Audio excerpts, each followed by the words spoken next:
Welcome back, vaqueros. Modern Warfare 2 has been out now for just a few short days, and in those few short days, I've gotten a lot of gameplay time with each of the shotguns. I've ranked them up fully, I've gotten all the attachments, I've tested some of them out, I've done a lot of testing in custom matches for damage and ranges and attachments and stuff like that. So now I feel like I can finally give you guys sort of my definitive ranking from the worst to the best shotgun in Modern Warfare 2. As a note, this list is completely subjective. It is based mainly on my feel and my in-game testing for damage numbers and range and pellet tightness, all that kind of stuff I've tested. So it's a combination of sort of facts and also some of my feelings are thrown in there as well. So this is going to be my ranking from the worst to best, but also as a note, the worst shotgun isn't a bad shotgun by any means. I think that all shotguns in this game are great in their own right, and none of them are bad. So with that being said, let's go ahead and hop into number 4.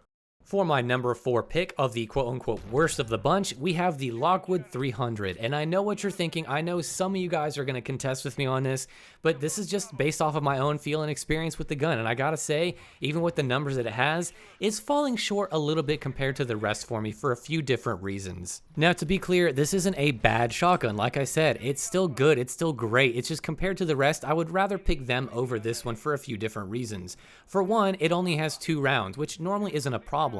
But the fact is, the reload speed got nerfed since Modern Warfare 2019, so now it takes roughly 2 seconds to fully reload your gun and get ready to shoot the next shot. If you do have fast hands, which I recommend, it takes it down to about 1.18 seconds, which is better, but it's still kind of slow in Call of Duty terms. Now, most people, and including myself, can make that work, but I found this gun to be relatively inconsistent, and one of the big downsides too is that sawed-off barrel, if you really want to be snappy and quick, just is not good. Compared to what it was in Modern Warfare 2019, it is just a shadow of what it used to be. It doesn't really give you consistent one-shots, the range is nerfed, and it's just very clunky overall. It also has a very slow aim down sights time compared to the other shotguns, and this is a shotgun that you really need to aim down sights with. I mean, you don't have to up close, of course, but when you want to really get the best of it and the extent of it, you really have to aim down sights, and unfortunately, it is a lot slower, and not a lot of attachments really help with it, besides maybe that sawed-off stock, but that has a tremendous amount of idle sway and makes it really difficult to be precise with your shot, and also the recoil control isn't great. I mean, it's manageable. A lot of people will do fine with it. It's still a great shotgun, but in my opinion, it just falls flat compared to the others by a little bit. Not a lot. It's still great, like I said. In my opinion, this deserves the number 4 spot. Now on to number 3.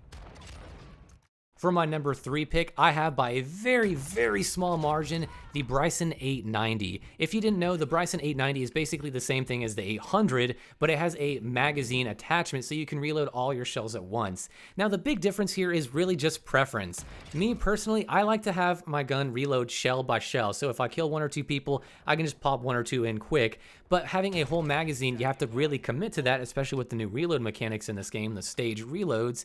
But I can see why some people would prefer having the big magazine so they can go on tears and then reload super quick and have all your shells ready to go again. I can see that. But in terms of other notable features, this gun does have a little bit less range than the normal Bryson 800. Its one-shot kill range was only 12 meters compared to the normal 13. That's not really that bad. That's really not bad at all and not a huge difference. But in all honesty, I feel like the big difference here is just that magazine attachment. That's why it's such a close margin. One really cool thing about this though is you can add the 5-round mag attachment, which really helps your aim down sight speed and your movement speed. And if you kit it out for sort of really good range and mobility, this thing can be an absolute monster. It is so fun and so snappy. I'll have to share my build for that later on. I'll do some best class setups, of course, later on in a different video and go over them individually with guides. But for number 3, I'm going to have to pick the Bryson 890. For my number 2 pick, we have the quintessential pump action, the Bryson 800. Of course, this one barely beats the 890, and that's mostly preference, but I like this gun a lot. Now, it is very inconsistent if you hip fire, so I don't always recommend hip firing unless you're in dire need or just you're turning really quick and can't really afford to aim down sights. But this gun's got range, it's got power, it's got a lot of things going for it. Yes, it does have a slow rate of fire, but it's got a great magazine capacity of at least 8 rounds, and it's just a lot of fun. It definitely harkens back to the Model 680, but I would argue this is a little bit more inconsistent, especially when you're hip firing. One important thing too to differentiate this one from the 890 is that this version, the 800, not the 890, has access to a really great barrel known as the 29-inch rifled barrel. This gives you the most range in class out of all the attachments. It gives you about a 16-meter one-shot kill up from 13, which is really nice to see, and it's a really great barrel, and it also kind of changes the way the iron sights look. It looks more like that 725 Olympia kind of iron sights. I like the ghost rings myself, but that's just preference. But this gun, it can also be kit for range, and you can get some pretty awesome one-shot kills using one of the suppressors in that big barrel. You're getting around an 18-meter one-shot kill. It's really nice. But of course, practically, I much prefer using a choke since it condenses my pellets and makes it a lot more consistent.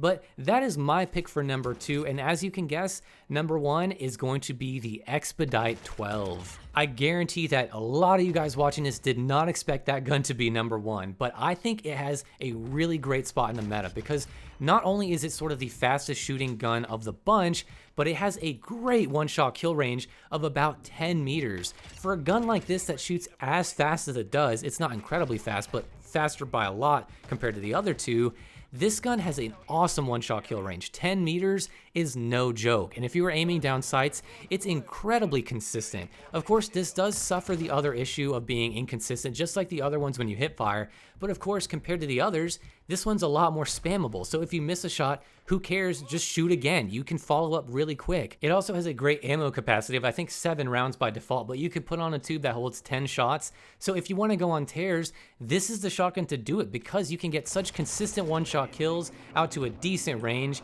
And to note, the Bryson 800 has like a 13-meter one-shot kill with no attachments. This is 10, so that's really not that far off considering the type of gun it is. And so this gun, if you want to go for quad feeds and all that kind of stuff, this is the shotgun for you. I promise you, as long as you are aiming down sights, this is going to be a menace of a shotgun, and it also has really great mobility. I've kitted it out for aim down sight speed and sprint to fire speed, and it still has like a 10-meter one-shot kill range. It's just a beast, and honestly, I don't think a lot of people know about it. They always want to use the 725 or they want to use the Bryson 800.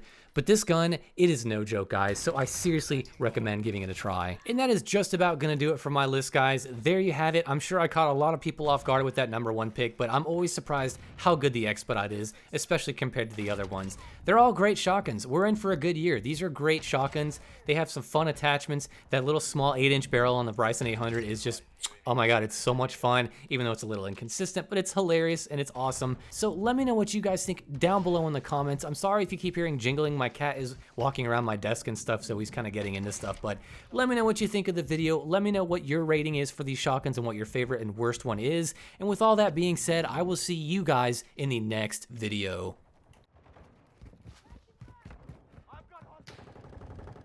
Counter UAV ready for tasking. Got your 6.